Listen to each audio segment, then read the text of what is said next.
సినిమాల్లో హైందవ ధర్మం మీద దాడి ఎలా జరుగుతుంది, హైందవ ధర్మ హననం ఎలా జరుగుతుంది అనేది ఒక 3 కోణాల్లో 3-4 ఉదాహరణలో క్లుప్తంగా విభజించి వివరించే ప్రయత్నం చేస్తాను. ఇక్కడ దాడి 3 కోణాల్లో జరుగుతుంది. అందులో ఒకటి కావ్యేతిహాస పురాణాలని వక్రీకరించడం, 2 తెర మీద కనిపించే పాత్రల్లో వినిపించే పాటల్లో హైందవ ధర్మాన్ని దుర్వినియోగం చేయడం, 3 తెర వెనక మా ముందు అన్యమతస్థుల ప్రవర్తన. ఈ 3 అంశాల్లో మొదటిది కావ్య పురాణేతిహాసాల వక్రీకరణ. వాల్మీకి రామాయణం, వ్యాస భారతం భారత సాహితీ వాన్మయ శరీరానికి 2 కళ్ళ లాంటివి. కానీ అదే వ్యాస భారతాన్ని, అదే వాల్మీకి రామాయణాన్ని వినోదం కోసం వక్రీకరించిన సందర్భాలు కోకొల్లలు. గత కొన్ని సంవత్సరాల ముందు వచ్చిన చిత్రాల నుంచి నిన్న మొన్న విడుదలైన కల్కి చిత్రం వరకు కూడా కర్ణుడికి పాత్రకి అనవసరంగా ఆపాదించిన గొప్పదనాన్ని చూసి ఒక సినిమా రంగానికి చెందిన వ్యక్తిగా నేను సిగ్గుపడుతున్నాను, నిర్మోహమాటంగా చెప్తున్నాను. అది కూడా ఈ కృష్ణా జిల్లా గడ్డ మీదే నిలబడి చెప్తున్నాను.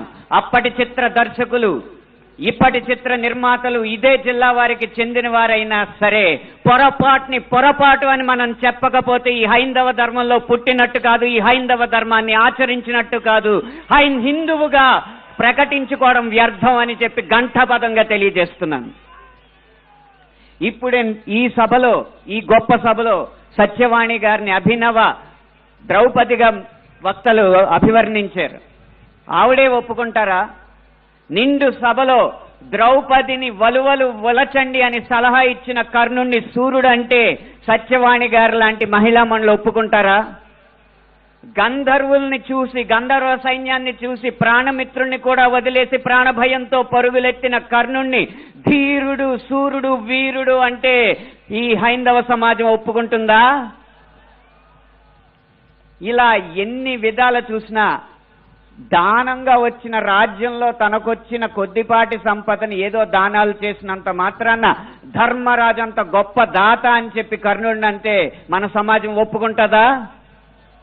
నిన్న మొన్న వచ్చిన కల్కి సినిమాలో అగ్నిదేవుడు ఇచ్చిన ధనస్సును పట్టిన అర్జునుడి కంటే సూర్యుడు ఇచ్చిన ధనస్సు పట్టిన కర్ణుడు వీరుడు అని చెప్తుంటే యుద్ధంలో నెగ్గేది ధనుస్సా ధర్మమా అని ప్రశ్నించకుండా మనం ఊరుకుంటామా? ఒక్క భారతంలోనే కాదు, వాల్మీకి రామాయణంలో రాయి ఆడదైనట్టు, రాళ్లను తేల్చి వారధైనట్టు, రాముడు లవకుశుల మధ్య యుద్ధం జరిగినట్టు, ఇలా చిత్రీకరణకు అందంగా ఉండడానికి ఎన్నో అభూత కల్పనలు, ఎన్నో వక్రీకరణలు జరుగుతుంటే ఇంకా మనం ఇలా ఊరుకుంటూ ఉంటే ఎన్ని సినిమాలు ఎలా వస్తాయి? ఒక్క వక్రీకరణే కాదు, చిత్రీకరణలో, గీతాలాపనలో ఎన్ని రకాల హననాలు జరిగినాయో మనం గమనిస్తూ ఉండాలి. మీరు కొంతకాలం క్రితం ఒక హిందీ పాట వినే ఉంటారు, దమ్మరదం మిటుజాయహం బోలో శుభశ్యాం హరే కృష్ణ హరే రామ్. రండి దమ్ము కొడదాం, కలుసుకుందాం, శుభ సాయంత్రం చెప్పుకుందాం, తర్వాత హరే కృష్ణ హరే రామ్ అందాం. భగవత్ తత్వాన్ని, భగవద్భక్తిని జగత్ ప్రస్తుతంగా జగద్విదితం చేసిన ఇస్కాన్ వారి నినాదం హరే కృష్ణ హరే రామ్ ని ఒక ఐటమ్ సాంగ్ లో పెట్టుకుంటే ఒప్పుకుంటావా? మీ ముందు ఇప్పుడు 2 దారులు ఉన్నాయి. కాళీ అన్న సినిమా డాక్యుమెంటరీ పోస్టర్లో కాళికామాత సిగరెట్ కాలుస్తుంటూ ఒక పోస్టర్ వేస్తే మన ముందు 2 దారులు ఉన్నాయి. ఒకటి నిమ్మకు నీరెత్తినట్టు కూర్చోవడం, 2 నిగ్గదీసి నిలదీయడం. మీ దారి 1, 2? పీకే అన్న సినిమాలో రాయి మీద పాన్ పరాగు పూసి అదే శివలింగం అని చెప్పి వెటకారం చేసి అన్య మతస్థుల మందిరాల్లోకి మాత్రం వెళ్లకుండా వాళ్ళు తరిమి కొట్టినట్టు తెలివిగా తప్పించుకున్నారు. అప్పుడు మన ముందు 2 దారులు ఉన్నాయి, నిమ్మకు నీరెట్టినట్టు నుంచోవడం, నిగ్గదీసి నిలదీయడం. మీ దారి 1, 2?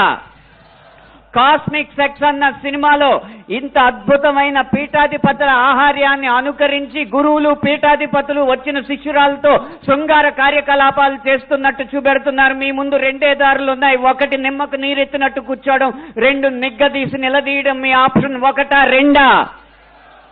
ఎంఎఫ్ హుసేన్ లాంటి చిత్ర దర్శకుడు, చిత్రకారుడు సరస్వతి దుర్గా మాతల బొమ్మల్ని అశ్లీలంగా వేసినప్పుడు వారి కోవలోనే అక్రమ్ హుసేన్ అనే చిత్రకారుడు కృష్ణుణ్ణి బార్లో ఉంచి గోపికల్ని బికినీల్లో చిత్రించినప్పుడు మన ముందున్న దారులు 2, 1 నిమ్మకు నీరెత్తినట్టు కూర్చోవడం, 2 నిగ్గదీసి నిలదీయడం. మీ దారి 1, 2. ఛత్రపతి శివాజీ తర్వాత అంత గొప్ప మరాఠా యోధుడు బాజీరావుని బాజీరావు మస్తానీగా ప్రేమ పిచ్చోడుగా చిత్రీకరించినప్పుడు మన ముందు 2 దారులు ఉన్నాయి. 1 నిమ్మకు నీరెత్తినట్టు కూర్చోవడం, 2 నిగ్గదీసి నిలదీయడం. మీ దారి 1, 2. ఇలా ఇన్ని విధాలుగా హననం జరుగుతుంటే ఇంకా మనం నిశ్శబ్దంగా కూర్చుంటే అది మన హైందవ సమాజానికే కళంకం అని నేను మనస్ఫూర్తిగా తెలియజేస్తున్నాను. పాటని ఎలా ఉపయోగించచ్చో, అదే హరే కృష్ణ హరే రామ్ని ఎలా ఉపయోగించచ్చో సీతారాం శాస్త్రి గారు మనకు తెలియజేశారు. హరే రామ హరే కృష్ణ కృష్ణ కృష్ణ హరే హరే.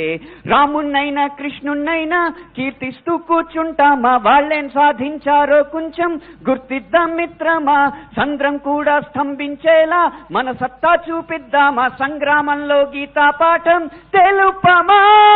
ఇది పాట రాయడం అంటే, ఇది పాట ద్వారా సమాజ హితం కోరడం అంటే, ఇది పాట ద్వారా మార్పు తీసుకురావడం అంటే, ఇది పాట ద్వారా ఉత్సాహం రేకెత్తడం అంటే, ఉద్వేగం రేకెత్తడం అంటే, ఉత్తేజితుల్ని చేయడం అంటే, ఈ దారిలో మాలాంటి పాటల రచయితలు అందరూ నడవాలని నేను కోరుకుంటున్నా. ఇక ఆఖరి అంశం మాకు వ్యక్తిగతంగా జరిగేది, తెర వెనక సినిమాల్లో అన్య మతస్థులు చేసేది ఒక్క అనుభవం చెప్పి మీకు ముగిస్తాను. ఒక సినిమా పాట రాయడానికి నేను ఒక సంగీత దర్శకుడి దగ్గరికి వెళితే ఆ పాటలో బ్రహ్మాండ నాయకుడు అన్న హిందూ పదం ఉందని చెప్పి ఆ పాట చేయనన్నాడు. నువ్వు ఒక్క హిందూ పదం ఉందని చెప్పి పాట చేయనన్నావు కాబట్టి జీవితాంతం నువ్వు చేసిన ఏ పాటకి నేను రాయనని చెప్పి ప్రతిజ్ఞ చేసి 15 సంవత్సరాలుగా ఆ వ్యక్తికి నేను పాట రాయలేదు. అలాగే ఒక పక్క రాష్ట్రం సంగీత దర్శకుడు వెళ్ళగానే దర్శక నిర్మాతలతో తిరుపతి ఆలయ విధానాలని విమర్శిస్తూ ఉంటే వాళ్ళు మిన్నక కూర్చుంటారు, ఎందుకంటే వాళ్ళకి మార్కెట్ ఉంది కాబట్టి. ఇదే మనం గీత గీయాలి కింద. సినిమా అనేది నేను ముందు చెప్పినట్టు వ్యాపారాత్మకమైన కళాత్మకమైన వ్యాపారం కాబట్టి ఆ వ్యాపారాన్ని సినిమాకి లేకుండా చెయ్యాలంటే హిందూ ధర్మాన్ని హననం చేసే సినిమాలని, హిందూ ధర్మంపై దాడి చేసే సినిమాలని ప్రభుత్వం బహిష్కరించకంటే ముందు మనం తిరస్కరించాలి. బహిష్కరణ కంటే తిరస్కరణే గొప్ప మార్గం. ముందు మనం తిరస్కరిద్దాం. వాటికి వ్యాపారం రాదు, డబ్బులు రావు. డబ్బులు రాకపోతే ఏ నిర్మాత వచ్చి హిందూ ధర్మాన్ని హననం చేసే సినిమా తీస్తాడో మనం చూద్దాం. భం భం భం భం భళా భళా మోగిందిర శంఖారావం, ఇది హైందవ శంఖారావం. హిందూ బంధువులందరొక్కటై ముందుకే గమని భావం, ముందు చూపాలి ప్రభావం. 3 నిమిషాల ఈ పాట రాసే అవకాశాన్ని, 5 నిమిషాల ఈ ప్రసంగం చేసే అవకాశాన్ని నాకు ఇచ్చిన ఈ నిర్వాహకులకి వేవేల పాదాభివందనాలు తెలియజేసుకుంటూ జై హింద్, జై శ్రీరామ్.